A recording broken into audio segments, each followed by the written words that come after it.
আপনি কি জানেন আপনার ৩টি ভুলের কারণে অভাব এসে আপনার দরজায় কড়া নাড়ছে? আর এই ৩টি ভুলের কারণে আল্লাহ আপনার ঘর থেকে বরকত তুলে নিতে পারেন। অনেকেই অভিযোগ করেন যে অনেক টাকা আয় করলেও ঘরে বরকত নেই, মাস শেষ হওয়ার আগেই অভাব দেখা দেয়।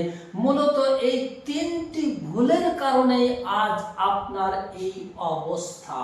চলুন সেই ৩টি ভুল কি কি আপনাদেরকে আমি একটা একটা করে বলে দিচ্ছি।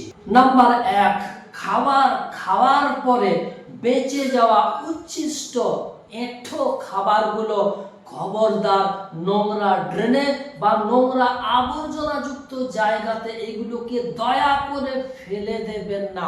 এগুলোকে সযত্নে আপনার বাড়ির গৃহপালিত যে পশুগুলো রয়েছে, পাখিগুলো রয়েছে, তাদেরকে আপনি খাইয়ে দিন, অথবা রাস্তার কুকুরদেরকেও আপনি খাইয়ে দিন।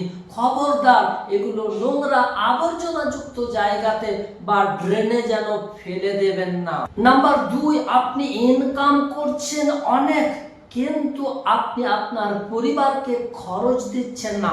আপনি আপনার স্ত্রীকে খরচা না দিয়ে সেই টাকাগুলোকে অযথা অন্য কোনো পরনারীর পিছনে আপনি খরচা করে দিচ্ছেন, অথবা জুয়া খেলছেন, অথবা নেশা ভাঙ করে টাকাগুলোকে আপনি উড়িয়ে দিচ্ছেন, যার কারণে আপনার দরজাতে অভাবের কড়া নাড়তে শুরু করে দিয়েছে। নাম্বার ৩, কাউকে কান দিয়ে যদি আপনি অর্থ উপার্জন করেন, তাহলে তাদের বদদোয়ার কারণে আপনার বিপর্যয় নেমে আসবে। এদের বদদোয়ার কারণে আজ আপনার সংসারে কোনো সুখ শান্তি নেই।